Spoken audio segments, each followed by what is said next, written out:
Johnny Cash was sitting in row 14, just another face in the crowd, when the night changed completely. November 3, 1978. Austin, Texas. Willie Nelson had packed the house. 3,000 people shoulder to shoulder, the air thick with cigarette smoke, leather, and cold Lone Star beer.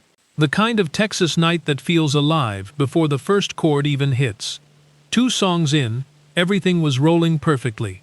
Then Bobby Vance, Willie's lead guitarist of 15 years, started shaking. His fingers hesitated, his shoulders dropped, and then his knees simply gave out, and he crumpled onto the stage floor. The music stopped dead. The hall went completely still. Willie walked to the microphone, calm as a man can be in a crisis, and told 3,000 people the truth. His guitar player was down, and he still had 12 songs left to play. He looked out at that crowd and asked a question he'd never had to ask before in his career. Was there anyone in the building who could play? A few uncertain hands went halfway up. Willie smiled. He appreciated the courage, he said, but he was going to need some actual music. 3 days before that night, Cash had been sitting in his kitchen in Hendersonville, Tennessee. Nashville had quietly moved on. Radio stations were playing younger voices. Inside Columbia Records, a rumor was circulating that nobody wanted to say out loud that Johnny Cash's moment had passed. He'd driven to Austin alone, paid for his ticket in crumpled cash at the box office, and settled into his seat like any other man looking for a night away from the noise. His black Martin D35 guitar case was still in the trunk of his Ford. When Willie's question hung unanswered in that hall, something shifted inside him. He thought about being 18 years old in Memphis, hands sweating outside Sam Phillips's door, uncertain and showing up anyway. He planted his boots on the floor and stood up. He walked down the aisle through the dark, and the stage crew parted without recognizing him. He climbed the steps. Paul English, Willie's drummer, saw him first, looked at the jacket, the boots, then the face, and quietly stepped aside without a word.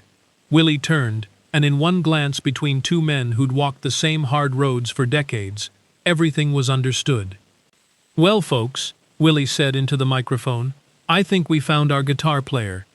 The lights hit Cash's face, and the recognition spread through the crowd like a current, row by row, front to back, until everyone was on their feet. He stood at the microphone, let the silence settle the way he always had, and said the only 3 words he needed to say. He picked up Bobby's guitar, looked at the effects pedals, and unplugged every single one of them. Plugged straight into the amp. Raw, unprocessed, nothing between the strings and the room. When that first chord landed, 3,000 people felt the difference in their chests. They played Folsom Prison Blues. They played Blue Eyes Crying in the Rain. They played Sunday Morning Coming Down. 2 outlaws sharing a microphone, turning a concert into something closer to confession.